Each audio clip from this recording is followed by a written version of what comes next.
Hello छात्रों, आज हम बिहार बोर्ड एग्जामिनेशन 2021 में आए फिजिक्स के प्रश्नों को हल करेंगे। ये क्वेश्चन से 2021 में बिहार बोर्ड द्वारा संचालित किए गए वार्षिक परीक्षा पर आधारित हैं और इस प्रश्न को हल करने से हमें वास्तविक परीक्षा में पूछे गए प्रश्नों की प्रकृति एवं सिलेबस को समझने में सहूलियत मिलेगी। तो चलिए हम पहला सवाल से स्टार्ट करते हैं। पहला सवाल कह रहा है कि किस दर्पण की फोकस दूरी ऋणात्मक होती है। तो यहाँ ध्यान रखने वाली बात है कि जब भी धनात्मक या ऋणात्मक संबंधित साइन का प्रयोग पूछ रहा हो तो वहाँ पर साइन कन्वेंशन या चिन्ह परिपाटी को समझना आवश्यक होता है। तो बेसिकली जो दर्पण में जो चिन्ह से संबंधित साइन परिपाटी जो है उसको समझने के लिए जैसे यहाँ पर हम दो दर्पण बनाते हैं। एक दर्पण आपको उत्तल दर्पण हो गया और दूसरा दर्पण अवतल दर्पण हो गया। यह आपको ध्रुव हो गया। जैसा कि आप जानते हैं कि कोई भी दूरी जो है ध्रुव से मापी जाती है। तो ध्रुव का मुख्य फोकस एफ हो गया, वक्रता केंद्र सी हो गया। उसी प्रकार उत्तल दर्पण में भी मुख्य फोकस एफ हो गया और वक्रता केंद्र आपको सी हो गया। तो आप देख रहे हैं कि जैसे मान लीजिए कि लाइट जा रहा है लेफ्ट टू राइट और दूरी आप माप रहे हैं राइट टू लेफ्ट। तो यहाँ पर कॉन्ट्राडिक्शन हो रहा है, एक जा रहा है लेफ्ट टू राइट और दूसरा आ रहा है डिस्टेंस माप रहे हैं राइट टू लेफ्ट। तो इस स्थिति में यहाँ पर फोकस दूरी और वक्रता त्रिज्या दोनों जो होगा वह क्या होगा, नेगेटिव होगा। अब उत्तल दर्पण में हम देखेंगे कि उत्तल दर्पण में आप देखेंगे तो लाइट जो है जा रहा है लेफ्ट टू राइट और डिस्टेंस भी जो हम माप रहे हैं, चाहे फोकस दूरी माप रहे हैं चाहे वक्रता त्रिज्या माप रहे हैं, वो दोनों दूरी भी आपको लेफ्ट टू राइट ही मापा जा रहा है। तो इस स्थिति में फोकस दूरी जो होगा पॉजिटिव होगा और वक्रता केंद्र या वक्रता त्रिज्या जो होगी वह भी क्या होगी, पॉजिटिव ही होगी। तो चूंकि सवाल कह रहा है कि किस दर्पण की फोकस दूरी ऋणात्मक होगी, तो हमारा आंसर होगा अवतल दर्पण। कौन सा दर्पण होगा, अवतल दर्पण। अगले सवाल पर हम लोग बढ़ेंगे। दर्पण की फोकस दूरी और वक्रता त्रिज्या में क्या संबंध है। दर्पण की फोकस दूरी और वक्रता त्रिज्या में क्या संबंध है। तो जैसा कि आप चित्र में देख रहे हैं कि ध्रुव से एफ के बीच की दूरी को हम लोग फोकस दूरी कहते हैं और ध्रुव से वक्रता केंद्र की दूरी को हम लोग वक्रता त्रिज्या कहते हैं।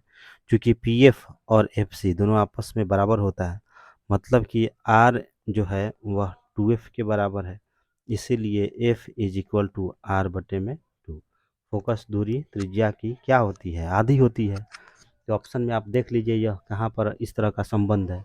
तो हम देख रहे हैं कि बी पर इस तरह का संबंध है, तो हमारा आंसर हो जाएगा बी। अगला सवाल है कि सामान्य दृष्टि के लिए स्पष्ट दर्शन की स्पष्ट दृष्टि की न्यूनतम दूरी है। तो देखिए स्पष्ट दृष्टि की न्यूनतम जो दूरी होती है वह 25 सेंटीमीटर होता है, जिसको डिस्टेंस ऑफ डिस्टिंक्ट विजन बोलते हैं।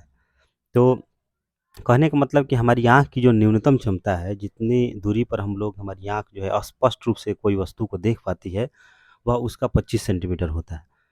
अगर दूसरे शब्दों में अगर हम कहें तो हमारी आँख का जो नियर पॉइंट होता है वह कितना सेंटीमीटर का होता है, 25 सेंटीमीटर का होता है। और वहीं प्रश्न में पूछ दे कि हमारी आँख का जो फार पॉइंट है, दूरदृष्टि कितना का होता है, और दूरदृष्टि होता है अनंत। तो इसमें दो प्रश्न छिपे हुए हैं। अगर पूछे कि स्पष्ट दर्शन की न्यूनतम दूरी कितनी होती है तो बताइएगा 25 सेंटीमीटर, और अगर पूछे कि हमारे नेत्र की जो अधिकतम मैक्सिमम या दूर बिंदु कितना होता है तो आप बोलिएगा अनंत। अगले सवाल पर हम लोग जाते हैं। श्वेत प्रकाश का कौन सा रंग किसी प्रिज्म से गुजरने के पश्चात सबसे कम झुकता है। तो जैसा कि आप जानते हैं कि प्रिज्म एक ऐसा पदार्थ है जिससे कि व्हाइट लाइट जब गुजरता है तो अपने साथ विभिन्न रंगों में स्प्लिट हो जाता है, टूट जाता है। और सभी रंगों का जो डेविएशन होता है, विचलन होता है, वह सेम नहीं होता है। कुछ रंग जो है कम विचलित होता है, कुछ रंग जो है ज़्यादा विचलित होता है। तो जैसा कि आप चित्र में देख रहे हैं कि रेड जो कलर है वह कम विचलित हो रहा है, कम डेविएशन हो रहा है, और वहीं बैंगनी जो लाइट है उसमें डेविएशन जो है, उसमें विचलन जो है सबसे ज़्यादा हो रहा है। तो चूंकि प्रश्न कह रहा है कि श्वेत प्रकाश का कौन सा वर्ण, कौन सा रंग किसी प्रिज्म से गुजरने के बाद सबसे कम विचलित होता है, सबसे कम झुकता है, तो हमारा आंसर क्या हो जाएगा, लाल रंग हो जाएगा। और वही सवाल को थोड़ा सा बदल दे और पूछे कि श्वेत प्रकाश का कौन सा रंग किसी प्रिज्म से गुजरने के पश्चात सबसे अधिक झुकता है या विचलित होता है, तो हमारा आंसर हो जाएगा बैगनी रंग, वायलेट रेज। 5वां सवाल पर हम लोग आते हैं कि मानव आँख की रेटिना द्वारा बनाई गई छवि होती है। तो जैसा कि आप यहाँ देख रहे हैं कि आँख का फ़ंक्शन क्या है। तो देखिए नेत्र हमारा हो गया, कोई वस्तु ऑब्जेक्ट है और उसका इमेज जो है हमारी आँख के रेटिना पर बन रहा है। तो उसी तरह से यहाँ पर नीचे भी आप देख रहे हैं कि एक व्यक्ति जो है इस तरह से खड़ा है और उसका प्रतिबिंब रेटिना पर उल्टा बना हुआ है। तो प्रतिबिंब वास्तविक बनता है लेकिन उल्टा बनता है। उसके बाद हमारा जो दिमाग है वह उसको बदल करके फिर सीधा अनुभूति करने लगता है। तो हमारा आंसर क्या होगा? वास्तविक और उल्टा। तो मानव आँख की रेटिना द्वारा बनाई गई छवि होती है वास्तविक और उल्टा होती है। 6वां सवाल है कि आकाश का रंग नीला प्रतीत होता है। प्रश्न है कि आकाश का रंग नीला क्यों प्रतीत होता है? तो इसका आंसर होगा प्रकाश के प्रकीर्णन द्वारा, स्कैटरिंग द्वारा। लाइट का स्कैटरिंग होता है और उसी के कारण आकाश का जो रंग होता है वह नीला प्रतीत होता है, जैसा कि आप चित्र में भी देख रहे हैं कि नीला नीला दिखाई पड़ रहा है। वास्तव में होता यह है कि सूर्य से जो आने वाला प्रकाश है, जिसमें 7 रंग होते हैं, तो जब वायुमंडल से गुजरता है तो वायु के अणु एवं धूल कणों के महीन कणों द्वारा इसका प्रकीर्णन होता है, स्कैटरिंग होता है।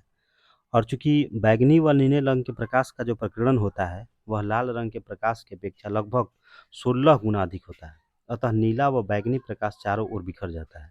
मतलब रंगों में सबसे ज़्यादा स्कैटरिंग की प्रवृत्ति किसकी होती है? नीला रंग की होती है। और यही कारण है कि आकाश का रंग हमें कैसा दिखाई पड़ता है? नीला दिखाई पड़ता है। तो हमारा आंसर हो जाएगा प्रकाश का प्रकीर्णन। 7वां प्रश्न है कि किस दर्पण से वस्तु का प्रतिबिंब बड़ा बनता है? तो हमारा आंसर हो जाएगा अवतल दर्पण। देखिए कभी-कभी प्रश्न यह भी पूछता है कि आप बिना छुए यह कैसे बताएँगे कि कौन-सा दर्पण अवतल है, कौन-सा उत्तल है, कौन-सा समतल है? तो हम लोग प्रतिबिंब के बनने के आधार पर दर्पण की प्रकृति को निर्धारित कर लेते हैं।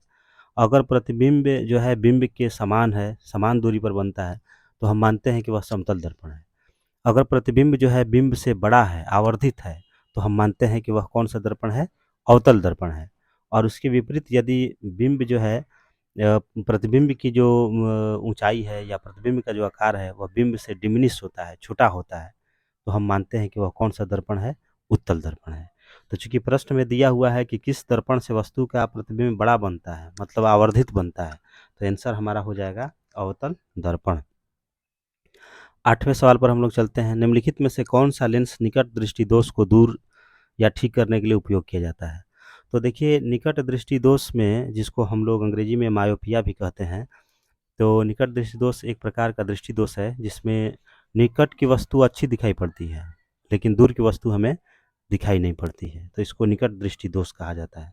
जैसा कि आप चित्र में भी देख रहे हैं कि जो नॉर्मल विज़न होता है आँख में, तो देखिए बाहर का जो ऑब्जेक्ट है उसका इमेज जो है रेटिना पर बन रहा है।